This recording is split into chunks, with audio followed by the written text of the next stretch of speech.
GSTP పెరుగుతుంది. ఇది చాలామందికి ఇప్పుడు అర్థం కాదు, కానీ ఫీల్ గుడ్ ఫ్యాక్టర్ ఉంటుంది.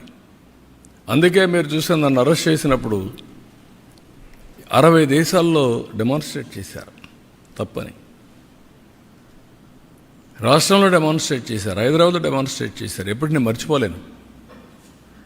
హైదరాబాద్లో ఎవరైతే అణిచివేయాలని ప్రయత్నం చేస్తే చేతులు కాల్చుకున్న పరిస్థితికి వచ్చారు. అంటే రైట్ని రైట్గా ప్రజలు ఆమోదించే పరిస్థితికి వచ్చారు. అదే ఈరోజు మీరు చూస్తే ఢిల్లీ చూశారు, ఎండార్స్ చేశారు. Difference is that.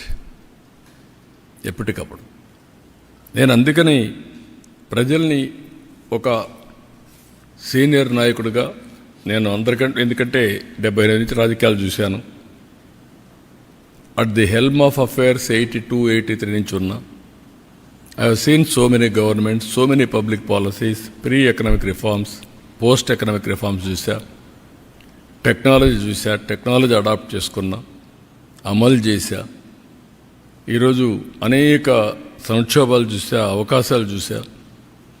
ఈరోజు నేను ఒకటే అప్పీల్ చేస్తున్న ప్రజలకి, గ్రేట్ నేషన్,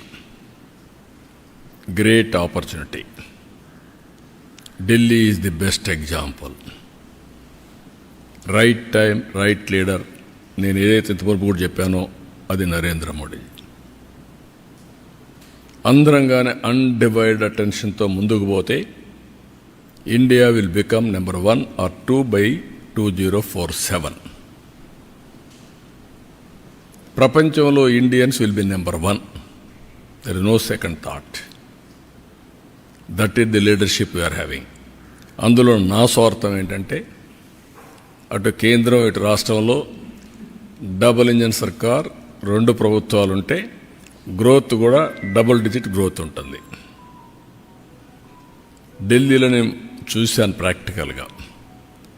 ఆయుష్మాన్ భారత్కి వచ్చే డబ్బులు ఉపయోగించుకోవాలా, సెంట్రల్ గవర్నమెంట్ స్కీమ్స్ ఉపయోగించుకోవాలి. ఉపయోగించుకుంటే కేంద్రానికి క్రెడిట్ వస్తుందని ఉపయోగించుకోకుండా చేసి ప్రజలకు అన్యాయం చేసే పరిస్థితికి వచ్చారు. అదే ఎగో ప్రాబ్లం అంటాం.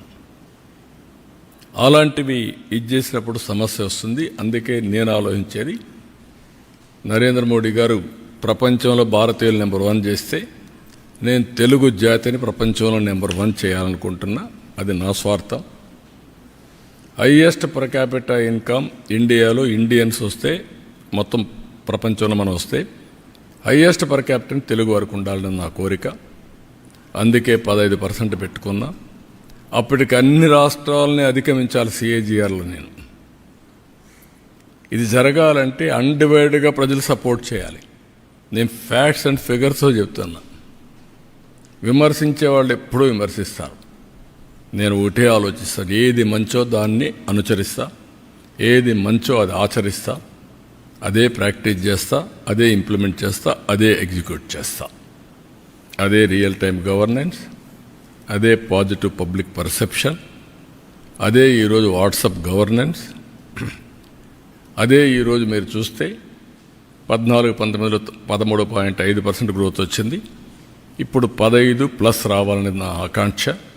ఇది రావాలంటే ప్రజలందరూ కూడా ముందుకు రావాలి, అందరూ కూడా సహకరించాలి. ఢిల్లీది ఒక ఆదర్శంగా తీసుకోవాలి. 1 నేషన్ 1 ఎలక్షన్ కూడా ఈ సందర్భంలో మోర్ అప్రోప్రియేట్. ఎప్పుడు ఎలక్షన్స్ మీద కాకుండా ఎప్పుడు అభివృద్ధి పైన, సంక్షేమం పైన